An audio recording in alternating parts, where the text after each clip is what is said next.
pessoal, sou o professor Gustavo. Hoje vamos trabalhar mais uma normativa importante para o seu concurso, para o seu conhecimento enquanto profissional, que é a lei que regulamenta o ingresso no nos cursos superiores em faculdades predominantemente públicas e algumas já particulares, que é a lei do SISU, né? Então, aqui está dizendo que nós temos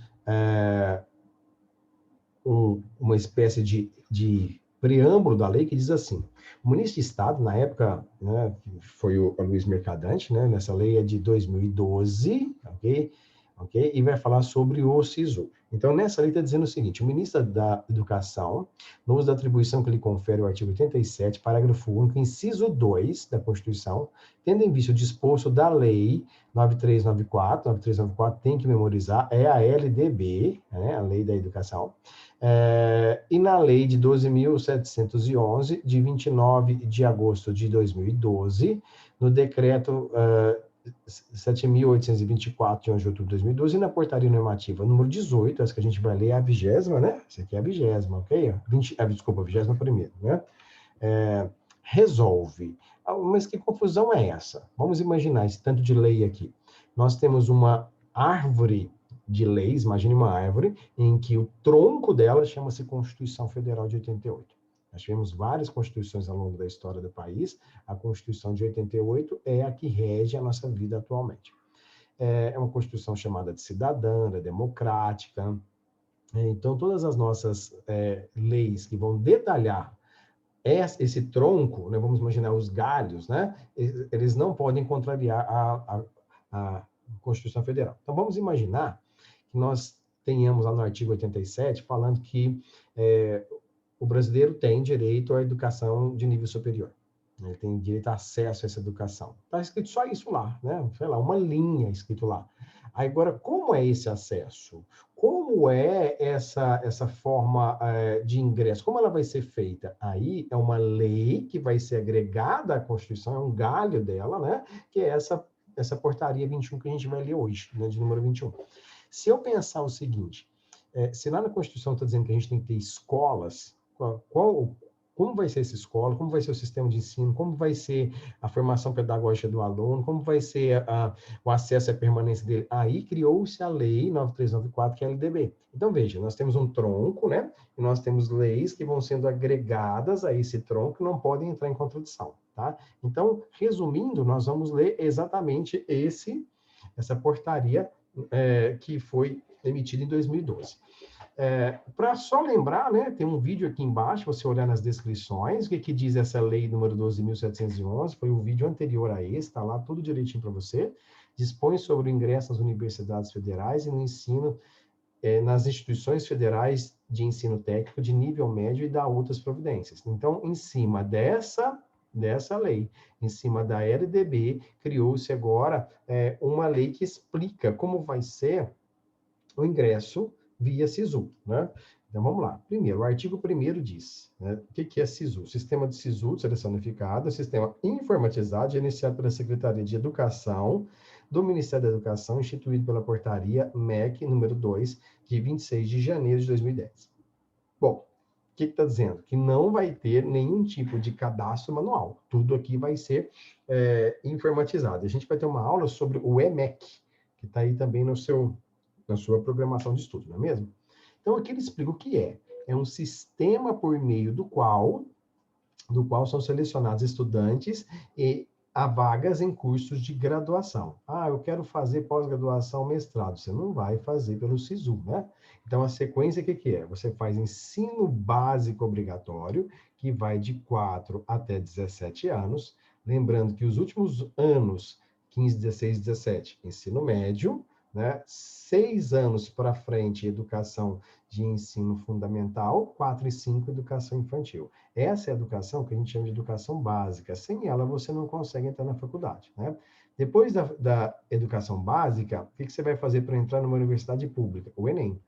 Algumas universidades particulares já aderem à nota do Enem e às vezes fazem também inscrição via SISU. Então, a primeira coisa é fazer o Enem. Com a nota do Enem, né, você pega e faz a inscrição no sistema informatizado do SISU.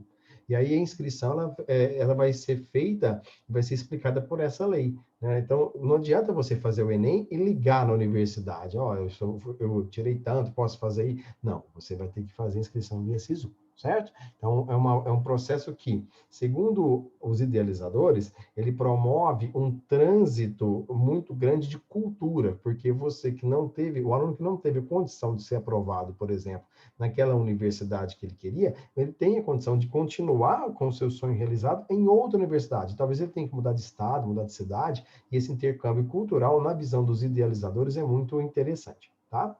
O parágrafo 1º desse artigo diz o seguinte: processo de seleção dos estudantes para as vagas disponibilizadas por meio do SISU é autônomo em relação àqueles realizados no âmbito das instituições de ensino superior. Então, está dizendo que, por exemplo, a UFO, vamos pegar a Universidade Federal de Uberlândia, ela tem o vestibular do meio de ano, vou chamar aqui o vestibular de junho, e tem o vestibular no final, porque lá os cursos são semestrais, né? E vamos pegar aqui, ó, o vestibular de novembro, tá? Novembro, ela não faz mais vestibular. Novembro, ela usa, o ingresso é feito pela prova do Enem. Depois que faz o Enem, você coloca, o aluno coloca os dados dele, né, lá no SISU, para concorrer àquela vaga que ele quer. Se a nota dele estiver dentro da nota de corte, ele vai ser aprovado, pode fazer a matrícula. Só que em junho não tem Enem, né? O que a UFO faz? Ela faz o vestibular próprio, tá? Então, ela tem uma lista de obras literárias que tem que ler, ela tem uma lista de gêneros redacionais que tem que fazer, tá? Vai chegar um dia, na idealização, né, que nós não teremos mais vestibulares feitos pelas universidades federais que aderirem ao programa, e nós vamos ter mais de 6 versões do Enem durante o ano. Por quê? Porque com uma versão só, se o aluno esqueceu a identidade, chegou atrasado, foi de outra cidade, não teve como fazer a prova, o avô passou mal, né? Não vai perder o ano todo, ele vai ter outras oportunidades ao longo do ano. E vai chegar um momento que as escolas, inclusive, vão deixar de fazer até avaliação, né? Cada versão do Enem durante o ano vai ser avaliado como um circuito. E aí a gente teria que discutir sobre isso, enquanto pedagogia, se isso é o ideal. Porque o Enem, apesar de ser bem intencionado, ele avalia só um tipo de aluno, aquele aluno que domina a norma culta, aquele aluno que conhece o universo de questões de múltipla escolha, e aqueles alunos que têm habilidades diferentes, né, que aprendem, por exemplo, por outras vias, os alunos sensitivos, eles não são contemplados. Então, tem um lado positivo nessa ideia de colocar o Enem, várias versões do Enem durante o ano, e uma explicação também que precisa ser um pouco mais amadurecida, né? Não sei se vocês concordam comigo. Nós precisamos tratar o processo avaliativo como um processo que é, de fato, um processo e não o final, né? Então, se a gente colocar só uma prova de marcar X e ela que vale ponto, toda a possibilidade de intercâmbio cultural com o aluno, de uma pedagogia crítica, de uma formação humana, ela fica meio capenga, né? Porque aí voltamos àquele estágio que só é importante a nota, né? Só o final. Né? Muito bem, em outro momento a gente discute mais sobre as questões pedagógicas. Vamos voltar aqui, ó, parágrafo 2º. Quem toma conta disso? A Secretaria de Educação de Ensino Superior dará publicidade. O que é publicidade? Ah, venha, faça Enem, faça cadastro no SISU. Não. Publicidade, a gente tem uma hora aqui também na descrição, pode olhar, né? Que mostra lá no artigo 37 da Constituição Federal, os princípios, que a gente chamou de LIMP, né? LIMP tem a ver com legalidade, e de impessoalidade, M de moralidade,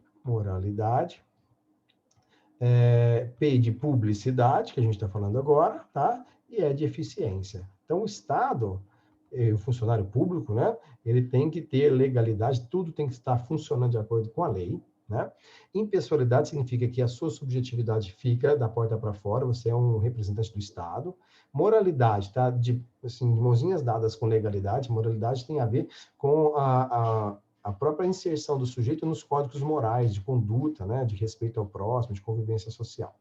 Publicidade tem a ver com a necessidade legal de tornarem-se públicas as ações do Estado. Então, por exemplo, sua repartição vai comprar 50 lâmpadas fluorescentes, né, da potência X para colocar nos corredores da instituição que você trabalha. Antes disso ser feito, a gente faz um edital. O edital tem lá 3, 4, 5 empresas. Essas empresas, essa concorrência vai garantir que a instituição pública vai comprar o melhor produto pelo menor preço, nas melhores condições de pagamento, tá? Beleza. Então, isso vai ser veiculado onde? No Diário Oficial da União, vai ser no site, nas formas de deixar claro para a sociedade que a atuação da instituição pública ela é clara, ela é democrática, todo mundo tem acesso a esses dados. Isso é publicidade. Então, publicidade quer tornar público, a informação tem que ser de fácil acesso para qualquer pessoa. Tá? Então, se você entrar no site do SISU, já vai ter lá, né? Quando é a próxima chamada, o que você tem que fazer, né? Assim, as coisas têm que estar bem claras. Isso é publicidade, tá? Muito bem. Capítulo 2. Veja que eu não estou colocando todos os artigos, eu selecionei aqueles que são mais importantes. No artigo 4 do capítulo 2, a gente fala em termos de adesão. O que é o termo de adesão? A instituição pública, ela ainda não é obrigada. Então, tem instituição pública como a UFO que usa uma parte do seu ingresso, pode ser via Enem Sisu, e a outra parte é pela própria instituição. Tem instituições que ainda não utilizam, tem instituições que só utilizam o FTM, por exemplo, ela deixou de utilizar o seu próprio vestibular e só utiliza o SISU, o Enem SISU. Né? Então, para que a universidade tenha alguns benefícios, né? Por exemplo, incentivos, verbas, financiamento, parceria com o governo, né? Ela vai ter que também entrar nesse processo. A ideia é que todas as universidades estejam inseridas, né? Então, a gente vai chamar esse documento de termo de adesão, que vai ser assinado digitalmente. Então, para ser assinado digitalmente, precisamos de um certificado digital. O que é um certificado digital? Você vai entrar em contato com uma empresa, a instituição entra em contato com uma empresa, essa empresa vai criar um CPF digital, vamos dizer assim, que é o certificado digital, e esse certificado digital, ele tem uma codificação, ele tem senha, né? Então, o representante da instituição, por exemplo, o reitor, ele que é responsável por isso nesse setor, vamos supor que seja ele, né? Então, esse certificado digital só ele tem acesso. Ah, professor, mas na repartição pública que eu trabalho, o chefe do departamento, ele passa o certificado digital para o secretário que faz tudo. Mas se der algum problema, a quem pertence essa senha, esse certificado digital? É ele que vai ser responsabilizado, certo? Porque ele é uma espécie de chave para acesso às esferas públicas da instituição, tá? No termo de adesão, a instituição deverá descrever as condições específicas de ocorrência às vagas por ela ofertadas no âmbito do SISU, devendo ter, quando fala que vai expor de forma as condições específicas de concorrência, está falando, vai ser para ampla concorrência. O que é uma ampla concorrência? Todo mundo vai concorrer a X vagas. Ou vai ter políticas afirmativas. Quando fala em políticas afirmativas, está falando, por exemplo, cotas, né? Cotas sociais, cotas raciais, cotas para indígenas, cotas para quilombolas, né? Essas cotas em relação a ampla concorrência, quando elas estão bem claras no documento que o aluno vai preenchendo para fazer a sua inserção, isso atinge ao princípio da publicidade. Publicidade, tá? Ok, que é tornar públicas as informações pertinentes a esse concurso. Então, o que diz que o item 1? Os cursos e turnos participantes do SISU, com os respectivos semestres de ingresso e número de vagas. Tá vendo? Isso faz parte do princípio de publicidade. Então, eu vou fazer física. Quantas vagas tem? Tem 40 vagas. Que hora que eu devo estudar? É noturno, né? Qual que é a grade curricular? Quais são os nomes dos professores para eu consultar no Lattes e ver qual é a produção de cada um deles? Está tudo, né, no site da instituição, né, promovendo o princípio da publicidade. Ok? E aqui, isso aqui é política afirmativa. O número de vagas também deve estar lá exclusivamente para os indígenas. Aqui, ó, o que eu te falei no terceiro já fala, ó. O número de vagas, os eventuais bonificações à nota do estudante do Enem, decorrente de políticas específicas de ações afirmativas, eventualmente adotadas pela instituição. As ações afirmativas, ela faz parte do Plano Nacional de Educação, mas a instituição é que vai determinar a quantidade de vagas, né? Então, tem instituição que determina 3%, outras 5% e tal. Aí é a instituição que determina, por isso que tem que estar bem informado aí no site de cada uma delas, tá? O que é piso e nota mínima que está sendo falado aqui no item 4? Existem algumas universidades que pegam os eixos temáticos do Enem. Quais são os eixos temáticos? O primeiro eixo, linguagens e códigos. Dentro de linguagens e códigos, nós temos as antigas disciplinas, as disciplinas de gramática, literatura, arte, língua portuguesa, produção textual, educação física e língua estrangeira. Tá? Então, isso faz parte de linguagens e códigos. Nós temos as ciências da natureza, que é química, física e biologia. Nós temos as ciências, as matemáticas e suas tecnologias, e nós temos as ciências sociais, né? Que vai entrar as ciências humanas, que vão entrar história, geografia, filosofia, sociologia. Então, nós temos aqui, ó, 4 eixos temáticos. Em determinados vestibulares, eles dão peso diferente para alguma delas. Por exemplo, vamos supor que o aluno vai prestar medicina na Universidade X, e lá eles creem que biologia, que faz parte das ciências da natureza, deva valer mais pontos, porque, afinal, o aluno vai se especializar numa área biológica. Então, essa ciência da natureza aqui, vamos supor que ela vale a peso 2, enquanto as outras vão valer peso 1, certo? Ou seja, os pesos dos eixos temáticos são diferentes. Isso significa que, no final, nós vamos ter uma carga maior de peso para esse eixo temático e as suas disciplinas. Beleza? É isso. Capítulo 3 diz o processo seletivo do SISU. Seção 1 das disposições gerais. O processo seletivo do SISU, o que está dizendo aqui? Um probleminha aqui na gravação, agora acho que já recuperou, né? Então, está dizendo aqui, o artigo 10, processo seletivo do SISU compreenderá: 1. Oferta de vagas pelas instituições, conforme disposto no capítulo 2 dessa portaria. Tá? Então, não adianta você fazer o cadastro SISU se não tiver vaga para aquela instituição. Por exemplo, quando eu era estudante, o meu sonho era ser, o meu primeiro sonho, né? Era ser ator. E não tinha nenhuma faculdade, universidade de artes cênicas na minha cidade. Estou em Uberaba, Minas Gerais, né? O meu segundo sonho foi fazer física. Então, eu saí do cursinho e fui prestar vestibular para física. Também não tinha física na minha cidade naquela época, há 20 anos atrás. Ou seja, não adianta você querer fazer inscrição para uma coisa que não existe, né? Então, isso aqui acho que está óbvio, né? A oferta de vagas pelas instituições, conforme o capítulo dessa portaria. Eu quero estudar oceanografia na UFTM. Oceanografia na UFTM não tem jeito, né? Aqui em Uberaba a gente tem rio, não tem mar, então isso aqui não vai rolar. Vai lá para a UFRJ que vai ter, certo? É isso que está dizendo aqui o item 1. Bom, a inscrição não é automática. Tem gente que acha que fez o Enem, né? O aluno, isso é bom você que é aluno que é professor do ensino médio, explicar para o aluno. Não é só fazer o Enem. Depois que fizer o Enem, você vai pegar o código de inscrição e vai entrar na plataforma do SISU, né? Aí na plataforma do SISU vai ter lá o curso que você quer, a universidade que você quer, e vai fazer o seu cadastro no SISU, né? Bom, 3. Classificação e seleção dos estudantes nas chamadas regulares. Chamadas regulares é aquele que está entre a nota de corte. Vamos supor que a nota de corte para aquele curso seja 780, né, a média. Então, aqui, ó, a nota de corte é isso aqui. O aluno que tirou 779, ele não vai entrar, né? Agora, todos os que estão acima de 780 estão acima da nota de corte, certo? Então, vamos colocar aqui, ó, o aluno tirou 780.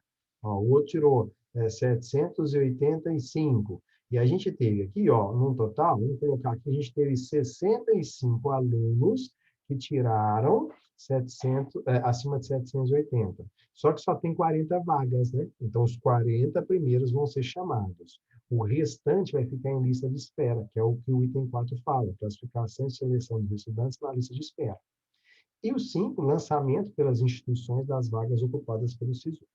Lista de espera significa que não vai haver outro vestibular, outro Enem, mas você que é aluno pode ser chamado a qualquer momento a fazer a sua inscrição. Por quê? Porque o aluno X, ele prestou vestibular, isso eu já vi demais, né? Ele prestou vestibular em 4 universidades. Ele prestou na Universidade A, B, C e D. E ele foi aprovado na A, ele foi aprovado na B, ele foi aprovado na C e ele não conseguiu ser aprovado na D. Mas como ele é um só, ele vai optar por fazer aquela que é mais próxima da casa dele, né? A cidade mais próxima, o custo-benefício é maior. Ele optou pela A, tá? Então, ele estava aprovado na Universidade B e na C. Como ele já vai fazer a matrícula na A, vai sobrar uma vaga na B e sobrar uma vaga na C. Então, as pessoas que estavam na lista de espera, né, elas vão ser chamadas a fazerem a matrícula justamente porque houve essa vacância nessa possibilidade, né, de entrar no ensino superior. Seção 2, da inscrição de estudantes. Como é que ela funciona? O estudante deverá efetuar a sua inscrição especificando 1. Em ordem de preferência, as suas opções de vaga em instituição. Você tem a preferência 1 e a preferência 2, né? Então, o aluno, por exemplo, a preferência 1, vamos supor que seja medicina. E a preferência 2, medicina veterinária, tá? Tem alunos que são meio assim, precisam de um curso de orientação profissional, né? Vou passar o telefone da minha esposa aqui para ele, porque ele faz a opção 1, medicina, opção 2, jornalismo. São matérias completamente diferentes ali, né? Então, vamos supor que a sua nota, ela foi 680, e a nota de corte da medicina era 780. Ó, vou colocar aqui, ó, corte da medicina 780. Isso aqui é a nota do aluno, ok?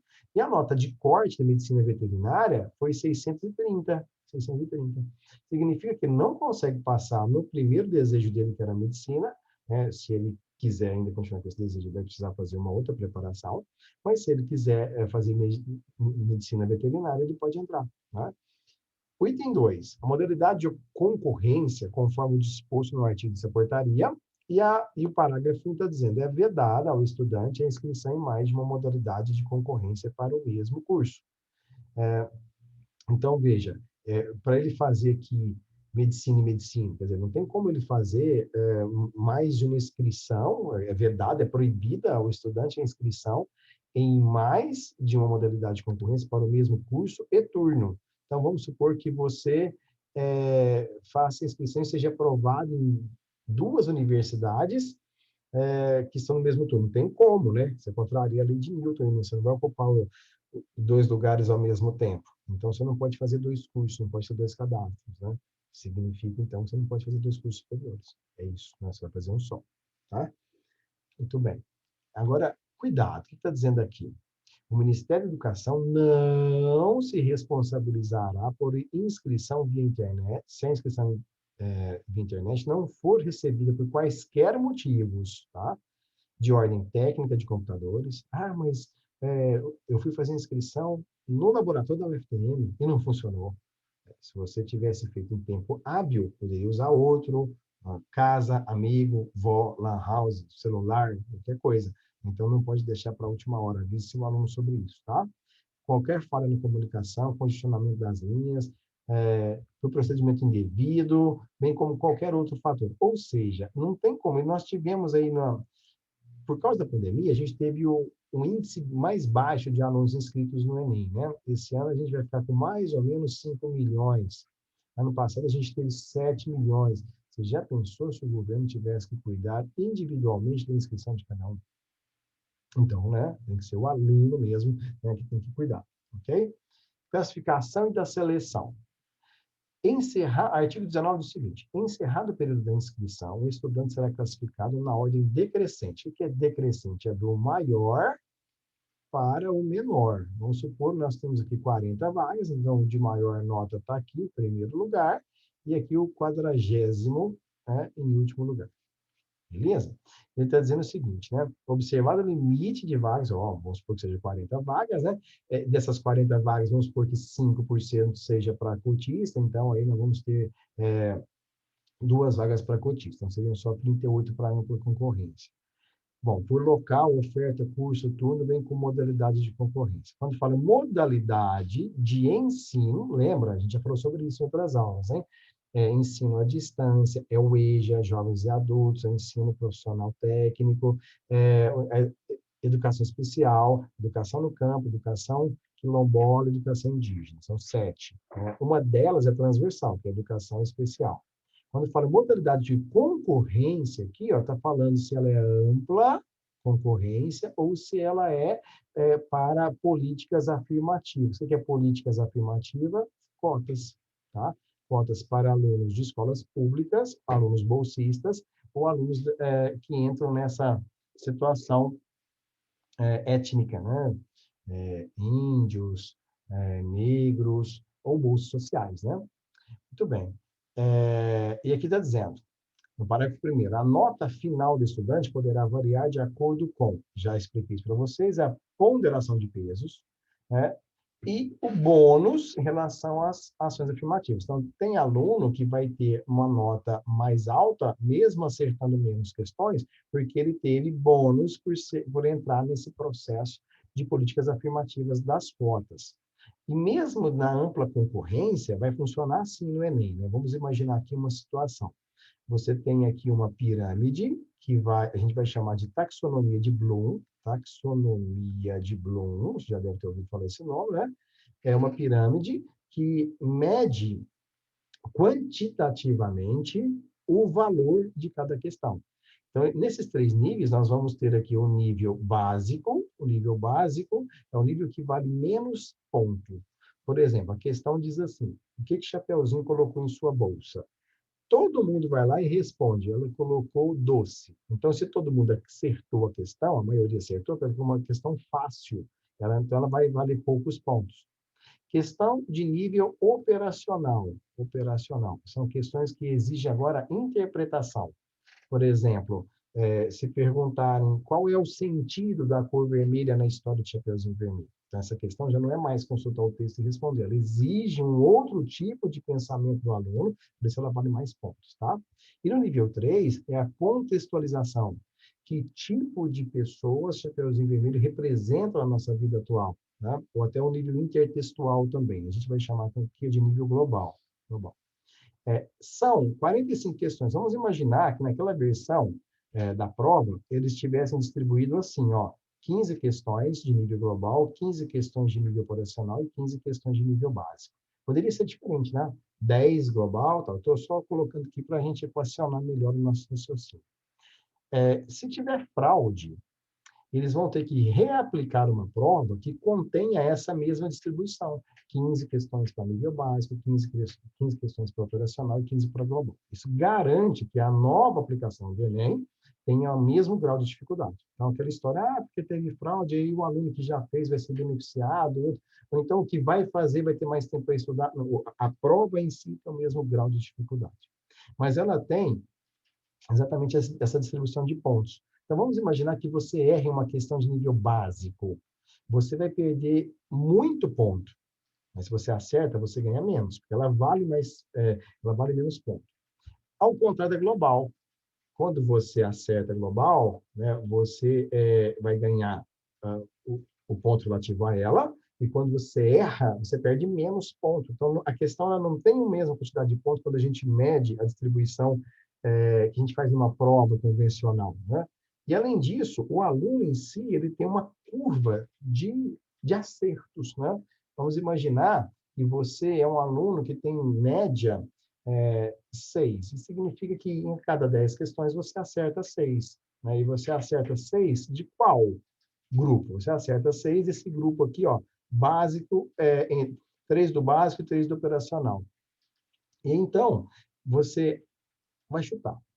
Quando você chuta, você acerta uma questão que seria muito difícil. Então, vamos imaginar aqui no gráfico, no seu coeficiente intelectivo, né? Você vem assim, ó, você vem assim, acerta aqui, arruma aqui, acerta daqui, arruma aqui, de repente você faz assim, ó, acertou uma difícil, né, e continua aqui no seu gráfico. Veja, eles vão passar uma régua e vão dizer que a sua nota é isso aqui, ó, isso aqui é o seu retrato, tá vendo? Isso aqui é o seu retrato. E o que está fora dessa régua que eles passaram aqui, ó, foi um chute. Por isso eles desconsideram esse acerto. Também desconsiderariam um erro, né? Se tivesse aqui embaixo. Então, isso eu estou te dizendo porque tem muito aluno, você pode esclarecer isso, o aluno ele acerta 110 questões. E o colega dele também acerta 110 questões. A média desse aluno aqui foi 780, a média desse aluno aqui foi 580. O que aconteceu? Ele acertou, esse aluno aqui, ó, ele acertou muito mais questões de nível básico operacional, enquanto esse outro aluno aqui da esquerda acertou muito mais questões de nível operacional global. Entenderam? Então, isso mostra que não é a quantidade de acertos que vai refletir a nota, mas a quantidade de questões que são de nível básico operacional global, acrescidas das políticas afirmativas, né, aqui das ações afirmativas, e da ponderação de pesos. Então, são cálculos muito complexos, né, que vão identificar a nota final do aluno. Bom, seção 4, da lista de espera. O artigo 23 diz o seguinte: as vagas eventualmente remanescentes após as chamadas regulares do processo seletivo serão preenchidas prioritariamente pelos estudantes que constarem na lista de espera do SISU. Então, se você fez o Enem, mas não se cadastrou no SISU, você nunca vai ser chamado, né? O aluno que fez o Enem, mas se cadastrou no SISU, ele vai ser chamado para a faculdade. O aluno que está com uma nota próxima, está na lista de espera, ele pode ser chamado. Aquele aluno, pode haver uma vaga remanescente, pode haver uma transferência, né? Pode haver uma vacância, né, que vai te proporcionar. Então, tem que olhar sempre, né, no site para ver se você não está sendo chamado aí, né, naquele momento. Então, fique de olho nas listas aí na internet para sempre consultar o site do SISU, tá? O artigo 24 diz: para constar na lista de espera, o estudante deverá confirmar no sistema o interesse na vaga durante o período especificado do edital. Então, ó, abriram as inscrições para o SISU. Vamos lá e faz. Fechou a inscrição do SISU, o aluno está na lista de espera. Você vai ter que sinalizar o interesse nessa vaga, tá? Senão, outro vai entrar e você fica de fora, certo? Muito bem. Capítulo 4 das disposições finais e transitórias. Ó, é de exclusiva responsabilidade do estudante observar prazos estabelecidos no edital. Gente, isso é óbvio. O edital garante que o concurso seja democrático, garante que as mesmas regras para o aluno X sejam cumpridas também pelo aluno Y. Então, essa lisura na concorrência impede qualquer tipo de subjetividade do agente público que está coordenando ali a logística do concurso. Então, essa garota na foto, que chegou atrasada 5 minutos, ela vai ficar de fora mesmo. Por quê? Porque nós temos que cumprir, por força de lei, esse edital, certo? Tá? Então, tudo isso só vai ser possível se a gente voltar lá nos princípios, né, do LIMP, legalidade, impessoalidade, moralidade, publicidade, eficiência. Então, é por isso que a publicidade, tornar público os atos das repartições públicas, é tão importante, porque tem que apresentar com antecedência, tem que apresentar com clareza todas as informações necessárias para que essa situação aqui, ó, seja de responsabilidade só do indivíduo e não das instituições públicas, certo? É isso, né? Espero ter ajudado aí, né? E terminamos, como eu falei, é o Luiz Mercadante mesmo, né? Se todas as informações que você preencheu, principalmente ali na questão de políticas afirmativas, elas vão ser investigadas. Se for encontrado informações falsas, a matrícula vai ser cancelada, abre-se um processo, né, para investigar a gravidade da situação, e outras vagas vão abrindo em função disso também, né? O processo é encaminhado para as esferas responsáveis, tá? Está dizendo aqui no artigo 35, a prestação de informações falsas ou apresentação de documento idônea pelo estudante, apurada posteriormente a matrícula, você faz a matrícula primeiro, não, lá na hora da matrícula ninguém vai falar que está errado, mas depois do ano em andamento, né, então pode ser que até o final, imagine, o estudante ele cursou 4 anos de faculdade, ele vai formar em dezembro, Aí, em outubro, saiu uma investigação. Tudo que ele estudou vai ser invalidado. Né?